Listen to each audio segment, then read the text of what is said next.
Solid fuel mix के बगैर पनडुब्बी हो गया ईरान का बैलिस्टिक मिसाइल प्रोग्राम। इजरायल के अचूक हमले में पूरा प्लांट हुआ नष्ट। इजरायली सूत्रों ने न्यूज एजेंसी को बताया कि इजरायल ने लंबी दूरी की बैलिस्टिक मिसाइलों के लिए ठोस ईंधन का उत्पादन करने के लिए इस्तेमाल किए जाने वाले 12 प्लेनेटरी मिक्स को ध्वस्त कर दिया, जो ईरान के मिसाइल शस्त्रागार का बड़ा हिस्सा बनाते हैं। Subscribe to notifications. इजरायल ने शनिवार को ईरान पर बड़ा हमला किया। इजरायली सेना ने कहा कि उसने ईरान के मिलिट्री ठिकानों को निशाना बनाया और नष्ट कर दिया। इजरायली हवाई हमलों ने ईरान की मिसाइल प्रोडक्शन यूनिट को पूरी तरह बर्बाद कर दिया है, जो ईरान के लिए एक बहुत बड़ा झटका है। एक्सियोस ने शनिवार को एक वरिष्ठ अमेरिकी अधिकारी का हवाला देते हुए इसकी जानकारी दी। रिपोर्ट के अनुसार शनिवार सुबह ईरान के खिलाफ इजरायल के हमलों ने ईरानी बैलिस्टिक मिसाइल प्रोग्राम की एक महत्वपूर्ण यूनिट को पूरी तरह नष्ट कर दिया। Please subscribe and follow me. ये मिक्सर बेहद एडवांस्ड उपकरण हैं जिन्हें ईरान खुद नहीं बनाता, बल्कि ये चीन से खरीदे जाते हैं। इन इंडस्ट्रियल मिक्सर को बनाना और इन्हें निर्यात करना बहुत कठिन है। ईरान ने पिछले कुछ वर्षों में भारी कीमत पर कई मिक्सर आयात किए हैं। इजरायल ने कहा कि उसके हमले लक्षित और सटीक थे और उसका मकसद पूरा हो गया है।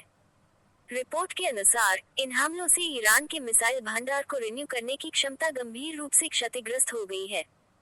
एक वरिष्ठ अमेरिकी अधिकारी ने आउटलेट से पुष्टि की है कि इजरायली हमले ने ईरान की मिसाइल उत्पादन क्षमता को बर्बाद कर दिया है। इजरायल के मुताबिक उसने ईरान के मिलिट्री ठिकानों पर हमले किए, पावर प्लांट को निशाना बनाया और ऑयल रिफाइनरी पर भी धावा बोला। इजरायली सेना ने दावा किया कि सारे हमलों को अंजाम देने के बाद उसके सारे विमान सुरक्षित लौट आए। शनिवार को हुए हमलों के दौरान न सिर्फ इजरायल बल्कि अमेरिका ने भी ईरान को धमकी दी। इजरायल ने कहा कि अगर ईरान जवाब देता है तो उसके पास अपने नागरिकों की रक्षा करने का पूरा अधिकार है। वह हमले और बचाव दोनों के लिए तैयार है। वहीं अमेरिका ने भी कहा कि वह स्थिति पर करीब से नजर रख रहा है और अगर ईरान हमला करता है तो वह इजरायल की मदद के लिए आगे आएगा। इजरायली सेना IDF ने ईरान के खिलाफ शनिवार तड़के किए गए हमले को ऑपरेशन डेज ऑफ रिपेंटेंस, पछतावे के दिन, नाम दिया। इजरायल ने ईरान के कई शहरों में रॉकेट बरसाए।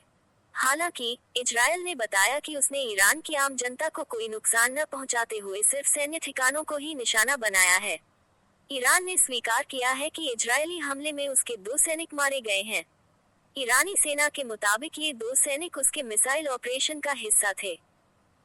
IDF प्रवक्ता ने हमले की जानकारी देते हुए कहा कि कुछ समय पहले IDF ने ईरान के कई क्षेत्रों में सैन्य ठिकानों पर हमला किया और हमारे सभी विमान सुरक्षित अपने बेस पर लौट आए हैं। ये हमला हाल के महीनों में इजरायल और उसके नागरिकों के खिलाफ ईरानी हमलों के जवाब में किया गया था। उन्होंने बताया कि जवाबी हमला पूरा हो गया है और उद्देश्य पूरा कर लिया गया है। उन्होंने कहा, ईरान ने अप्रैल और अक्टूबर के महीनों में इजरायल पर सैकड़ों मिसाइलें दागी थीं। इजरायल को नुकसान पहुंचाने के प्रयासों के साथ साथ ईरान मिडिल ईस्ट की सुरक्षा, स्थिरता और वैश्विक अर्थव्यवस्था को नुकसान